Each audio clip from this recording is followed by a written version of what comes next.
Hello, welcome to my channel. I am Natalie.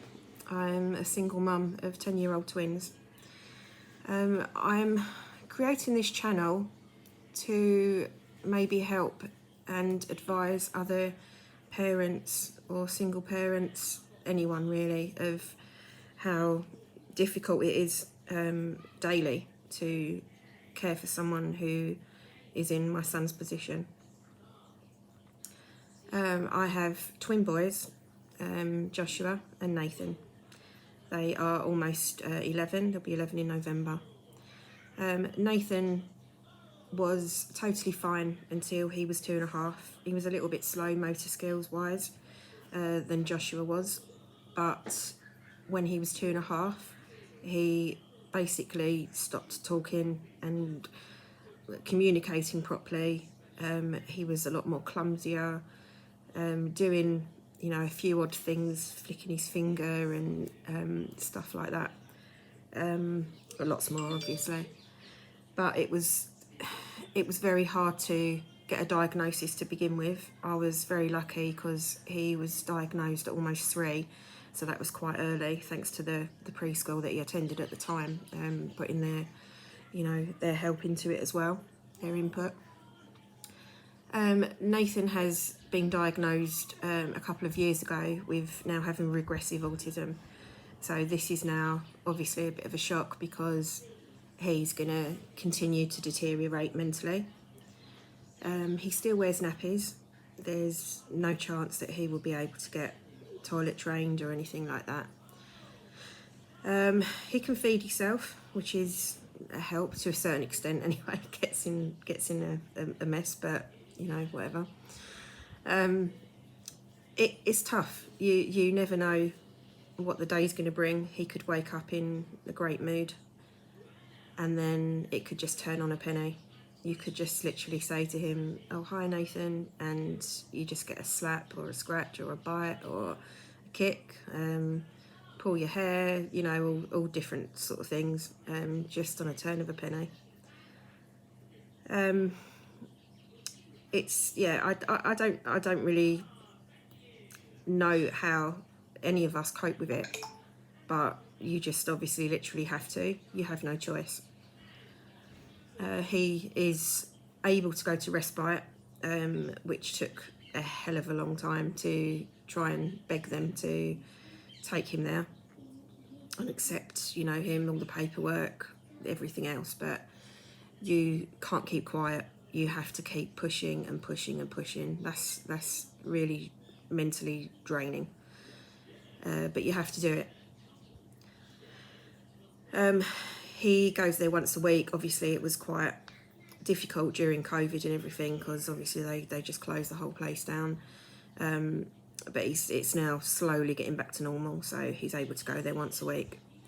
Doesn't really help myself and his twin brother Joshua, because it's only a short time. We don't really get time to do much ourselves, me and Joshua, on our own or anything like that, because we're very limited to where we can go with Nathan. We have to be careful of other children around him, so soft plays are brilliant. He loves soft play, they both do, but going somewhere like that, you have to watch them the whole time, because of, in case if another kid looks at him when he's got his little chewy things in his mouth and, "Oh, what have you got in your mouth?" and then he might just scratch them. He doesn't understand what they're saying, but he'll just hurt them, and then you have the parents coming over and, why has your son just hit my son? And you sort of, "Oh, he's autistic, sorry." Well, you need to control him.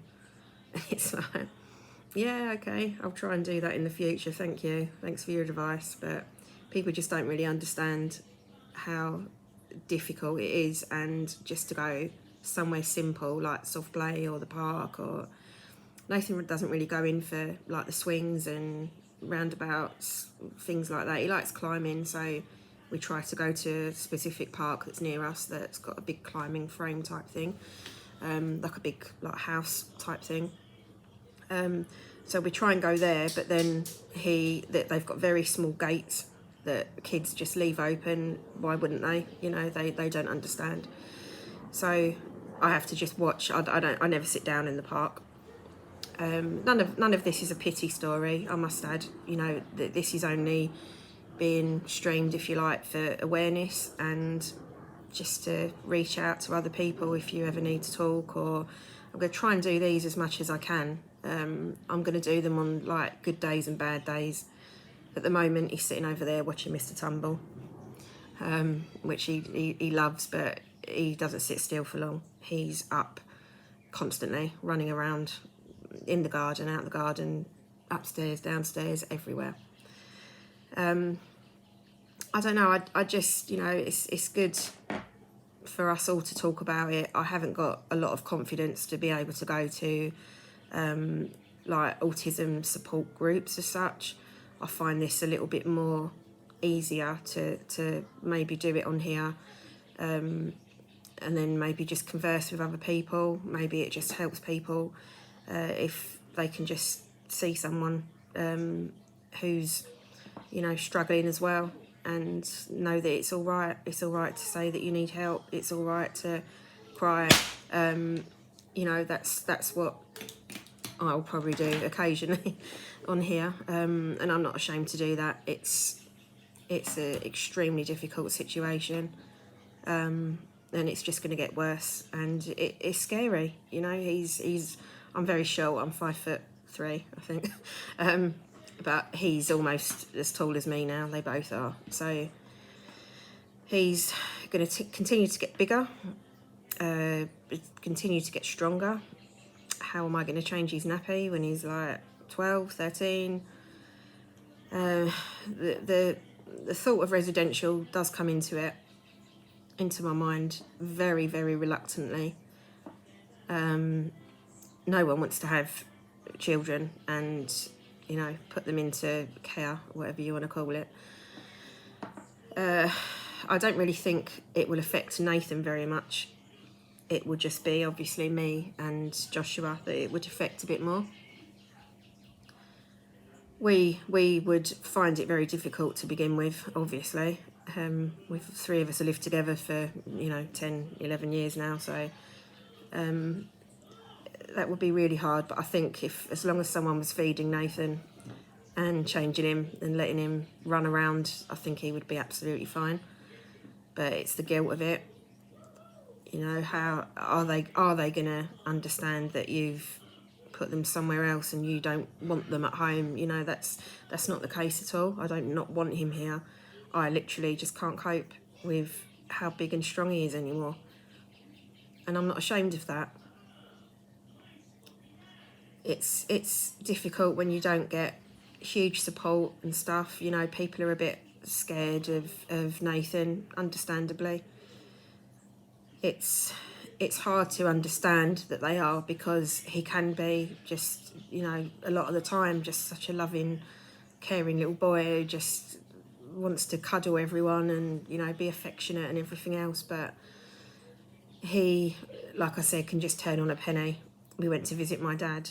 My dad lives like quite far away, so we went to visit him a few weeks ago, and we hadn't seen him for a long time because of COVID, obviously. And as soon as my dad opened the door, Nathan walked in and just basically slapped and scratched him round his face, as if to say, "Oh, hi, Grandad, I've missed you." My dad just went, "Wow, you know, what an entrance that is," and, you know, is he been doing this all the time? I'm like, yeah. But it's hard. It's hard to think that you can't, like, take your children to other people's houses because you're not sure how they're going to behave, or are they going to break something. He's not really like a swiper, Nathan. He doesn't go along and you know, swipe everything off the counters or pick a glass up and drop it on the floor. He's not really like that. He makes a huge mess with things like ready brek if he's got up before me, which I don't even hear him get up sometimes, and he's quiet as he like down the stairs tiptoeing. And again, not intentional, that's just how he is. And I come downstairs, the cupboard's open that had the ready brek in, and yeah, the whole lot of it's over the floor. and he's just covered in ready brick, which is really hard to get off clothes unless you really, really shake them constantly. And then washing everything again, cleaning the carpet again, as you do. It's a little bit like having a dog when the dog messes everything in your house. But he just makes a mess. He's not naughty, doesn't break things. What else can I tell you?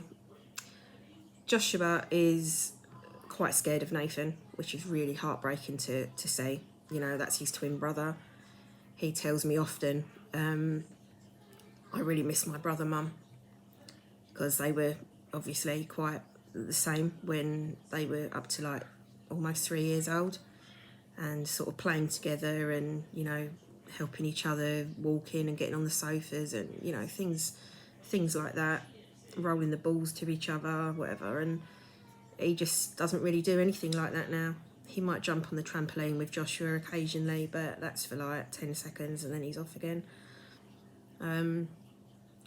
It's really sad, but when Nathan gets very violent towards any of us, especially towards Joshua, it's awful to see, because Joshua is literally cowering on the floor with his hand over his head like this, and he has to stand behind me and things like that. It's really distressing as a parent to think that one of your children are like scared of the other one, and the other one doesn't even know why he's doing it. He doesn't understand. He doesn't know he's acting like a bully, I suppose. He doesn't understand that. It's just because I meant to say, sorry, he's muted as well. So it's his way of communicating by screaming and shouting, you know, being angry, because he doesn't know how else to express it. Understandably, but that is tough to take when it's, you know, 12 hours a day or longer. I've had to, because they shared a room for the whole of their life, so I had to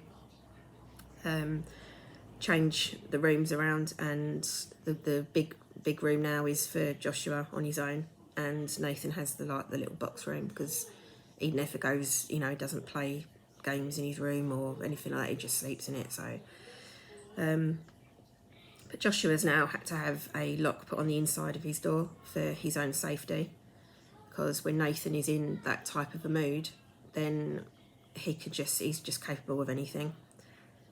So Joshua feels a lot more safe, and, you know, sometimes you do forget the siblings of what they're actually going through and how much they're hurt and upset. And, you know, obviously I talk to Joshua as much as I can, but he has to miss out on so much because of our situation with Nathan. You know, we go to the park, Nathan has a meltdown, Joshua runs over to me and says, we've got to leave now, haven't we? And I don't just go straight away as soon as he's having a meltdown, but obviously when he starts banging his head on the concrete and, you know, swiping at other children, going up to parents and screaming in their faces, and, you know, it's just not going to stop. So you have to leave. Restaurants, yeah, that's just a no-go. Hasn't been for a few years now with Nathan. He just doesn't cope. He can't sit down in a restaurant. It's easier when he was younger, because then you could put him in a high chair, strapped in, everything else. But no, that doesn't happen anymore. We recently had a holiday to Devon, where my partner lives. The car journey, it's about 5 hours drive. The car journey, we stopped a few times, as you do, and he was pretty good actually in the car for most of the time, 90% of it. Excuse me. When we got there, my partner said, "Oh, we can't worry about him on the beach. Don't worry. He can make as much noise as he wants. He can run around as much as he wants. You know, we'll both be watching him. It's fine." We were there 10 minutes. We were quite in a secluded bit, which was absolutely idyllic, beautiful, and he just went into one, eating the sand, throwing the sand around, kicking everything that he could see, screaming, you know, crying, it was absolutely horrendous. And my partner just said, let's just go back to the chalet. I was like, I don't want to go back to chalet. This is like our little break, and I don't want to have to admit defeat sort of thing and go straight away. But he said he's not going to stop, is he? I said, no. Well, let's go then, and we'll come back tomorrow and we'll try again. And we did. We tried again, didn't work. Tried again, didn't work. Nathan's not really one to be upset with new surroundings and stuff. He's not really like that with his autism. He's quite good at adjusting to anything really, any people, any situations, environments. Doesn't mind crowds, loud noises. Are you coming over, Nathan? Come here. He's going to come over and say hello now. Come on then. Come here. Round here. Oh, give Mummy a cuddle. Give Mummy a cuddle. Here he is. Say hello. Look, there's Nathan.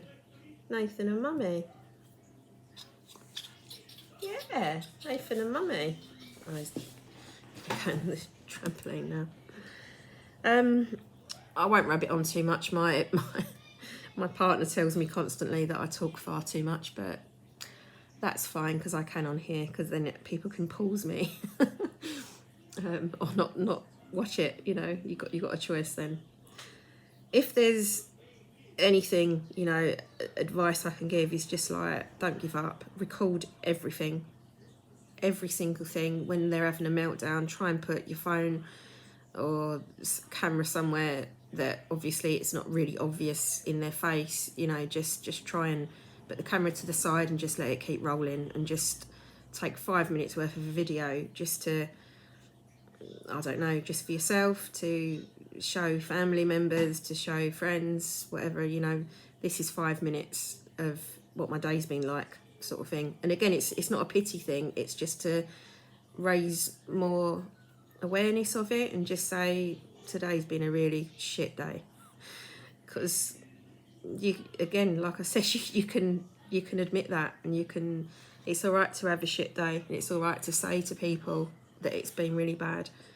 Because there's days, and I swear to God, I've literally sat and just, I don't even know if I've got any more tears left to cry, because it's been that bad.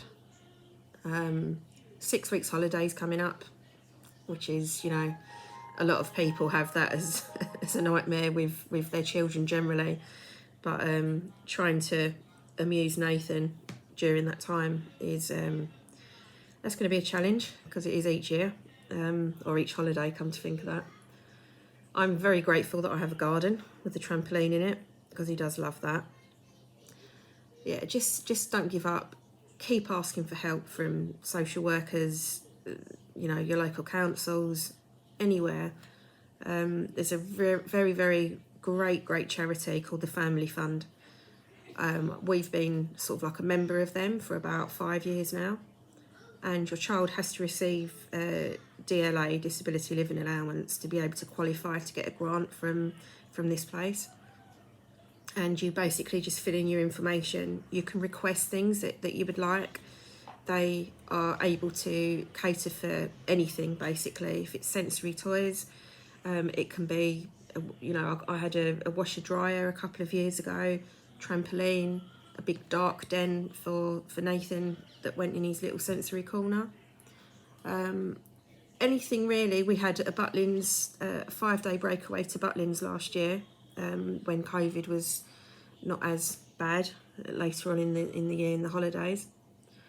They are, it's not guaranteed that they're going to obviously accept your application, but they are an absolutely fantastic charity that have helped us so much with different things.